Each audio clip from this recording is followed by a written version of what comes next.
నిజామాబాద్ జిల్లా కేంద్రంలోని MP camp కార్యాలయంలో ఏర్పాటు చేసిన విలేకరుల సమావేశంలో సత్యవతి రాథోడ్ మాట్లాడుతూ కేసీఆర్ గారిని ఎప్పుడు చూద్దామా, ఎప్పుడు ఓట్లు ఇద్దామా, ఓటమి తర్వాత వారికి ప్రమాదం జరగటం, బయటికి రాకపోవడం, మొదటిసారి మహబూబాద్కు వస్తే మరి ప్రజలు బ్రహ్మరథం పట్టిన తీరు, కార్యకర్తలు ఉత్సాహంగా పాల్గొన్న తీరు, యువకుల కేరింతలు తుల్లింతలు చూస్తే మాకు నమ్మకం విశ్వాసం కలిగింది. మహబూబాద్ మానుకోట కోట మీద గులాబీ జెండా ఈ పార్లమెంట్లో కవిత గారు ఎగరేయబోతున్నారు. దానికి నిదర్శనమే నిన్నటి సభ అని చెప్పి నేను తెలియజేస్తా ఉన్నాను. కేసీఆర్ గారు నిన్న 8 గంటలకే సభ ముగించుకోవాల్సిన మరి అల్టిమేటం ఈసీ ఆదేశాలు ఇచ్చింది. ఏదో మరి నక్సలైట్లకో బందిపోట్లకో ఇచ్చినట్టు నోటీస్ ఇవ్వటానికి వెంటబడి మహబూబాద్లో ఇప్పించారు. కేసీఆర్ గారిని 48 గంటలు ప్రచారం చేయొద్దని నిషేధించింది. నేను ఈ సందర్భంగా ఈసీకి కానీ లేకపోతే ప్రభుత్వానికి కానీ ఇవాళ ఎవరితోని ఎవరు కుమ్ముక్కైండ్రు, ఎవరికి బీ టీమ్గా పనిచేస్తున్నారో నిన్న కేసీఆర్ గారి సభను ముందుగా ముగించమని 48 గంటలు నిషేధించమని ఆర్డర్ ఇచ్చిన మరి విషయాన్ని మనం ఒకసారి గుర్తు చేసుకుంటే అర్థమవుతా ఉంది.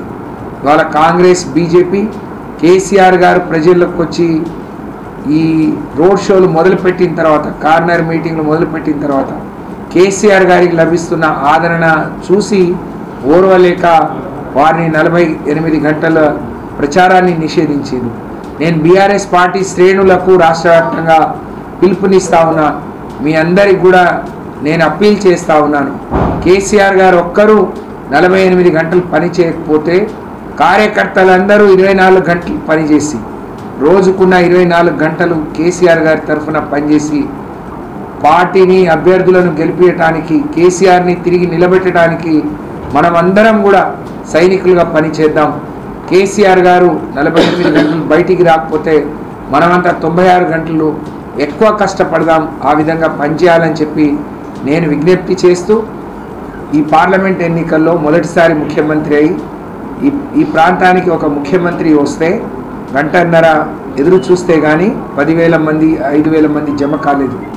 కానీ ఓడిపోయి ఒక మాజీ ముఖ్యమంత్రి వస్తే ప్రజలు బ్రహ్మరథం పట్టిన తీరు చూస్తూ ఉంటే కేసీఆర్ గారిని ఏ విధంగా ఓన్ చేసుకుంటున్నారు, ఏ విధంగా వారు మళ్ళీ తిరిగి కావాలి, రాజకీయంగా మా ప్రజల ఆకాంక్ష తీర్చినవాడు, ప్రజల అవసరాలు చూసినవాడు, ప్రజలు సంతోషంగా ఉండాలని అన్ని వర్గాలకు మేలు చేసిన కేసీఆర్ గారు రావాలని ఎంత గొప్పగా ఎదురు చూసిందనే దానికి మహబూబాద్ సభ ఒక నిదర్శనం అని చెప్పి నేను ఈ సందర్భంగా తెలియజేస్తూ, నిన్నటి షోలో ఏదైతే నేను అనుకుంటే ఇప్పటి వరకు ఇన్నేళ్ల చరిత్రలో కూడా ఏ పార్టీలు మీటింగ్ పెట్టినా నిన్న కేసీఆర్ గారి రోడ్ షో అయితే మాన్కోట్లో బీఆర్ఎస్ పార్టీ తరఫున నా తరఫున నన్ను ఆశీర్వదించడానికి వచ్చిన ఏదైతే ప్రజలు ఉన్నారో, ప్రత్యేకంగా ఎక్కువ సంఖ్యలో 90% మంది యువత అందరూ పాల్గొన్నారో, అటువంటి ర్యాలీ నిజంగా నా భూతో నా భవిష్యత్ కావచ్చు. ఇంకా ఇటువంటి ర్యాలీ ఏమన్నా చేయగలుగుతారో లేదు, అది కేసీఆర్ గారి మీద ఉన్న అభిమానం.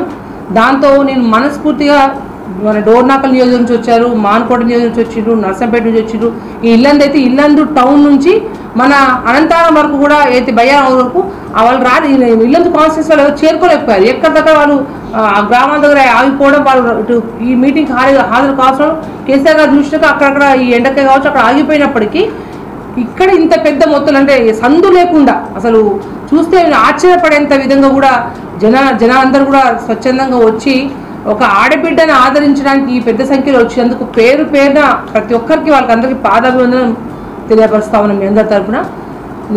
నిన్నటి సభతో చాలామంది కూడా ఇతర పార్టీ వాళ్ళు కూడా చాలామంది ఫోన్ చేసి నిన్నటి సభ అయితే కేసీఆర్ గారి ర్యాలీ ఉందో దీంతోనే మీ గెలుపు నిర్ణయం అయింది అని చెప్పేసి అందరూ చెప్తా ఉంటే నిజంగా చాలా సంతోషం ఉంది. కానీ మేము దాంతోనే ఏం ఇది కావట్లేము, దాన్ని ఒక ఆత్మస్థైర్యాన్ని పెట్టుకుంటూ ఇంకా ముందుకెళ్తాం. 10 రోజుల్లో కార్యకర్తలు ఇంకా కేసీఆర్ గారు రాకతోటి ఇంకా ఉత్సాహం పెరిగింది. నిన్న మీరు చూశారు కేసీఆర్ గారు మాట్లాడుతూ పలుమార్లు కొద్దిగా మాట్లాడకండి అంటే మీకు స్పష్టంగా వినపడదు, మైక్స్ క్లియర్ వినపడని చెప్పి పలుమార్లు వారు చెప్పినా కూడా ఎవ్వరు కూడా ఆగకుండా వారి ఉత్సాహాన్ని వారి ఉత్తేజాన్ని క్లియర్ కట్గా అంటే చూపించారు.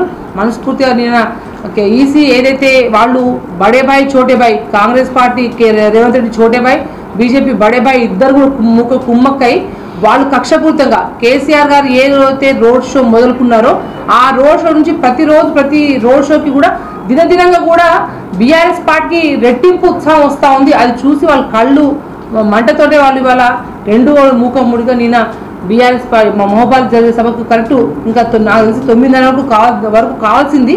కానీ ఈసీ వల్ల సార్ కొంచెం ముందు రావడం, అయినప్పటికీ కూడా ప్రజలు ఇంత ఎండలో కూడా వెయిట్ చేసి వారి సభ కోసం ర్యాలీ కోసం వెయిట్ చేసి ఉన్నారంటే కేసీఆర్ గారి క్రేజ్ ఎక్కడ తగ్గలేదు. ఎటువంటి ఈసీలు వచ్చినా ఎవరు ఎన్ని కుట్రలు చేసినా కూడా ఇంకా నిన్న ఈసీ అనౌన్స్మెంట్ అయినాక నేను అనుకుంటే ప్రజలు చర్చ పెరిగింది. కావాలని కేసీఆర్ గారి మీద ప్రజల్లో చాలా పాజిటివ్ వస్తూ ఉంది, అభిమానం పెరుగుతూ ఉంది అని చెప్పి అందరూ చర్చ పొందుకుంటున్నారు. గమనించే వాళ్ళు ఒక అడ్డుకట్ట వేయాలనుకుంటున్నారు కానీ ప్రజల మనసులకు అడ్డుకట్ట వేయలేరు మీరు, ప్రజలకు అడ్డుకట్ట వేయలేరు మీరు. ఇంకా రెట్టింపు ఉత్సాహంతో కూడా కార్యకర్తలు ప్రజలందరూ కూడా ఉంటారని చెప్పి విజ్ఞప్తి చేస్తూ ఈ విలేకరుల సమావేశంలో MLC Takkelapalli Ravinder Rao, municipal chairman Palvai Rammohan Reddy, vice chairman Venkanna, రాష్ట్ర నాయకులు భరత్ కుమార్ రెడ్డి, కుడితి మహేందర్ రెడ్డి, కేఎస్ఎన్ రెడ్డి, తెల్ల శ్రీనివాస్, ముత్యం వెంకన్న గౌడ్, కన్నా తదితరులు పాల్గొన్నారు.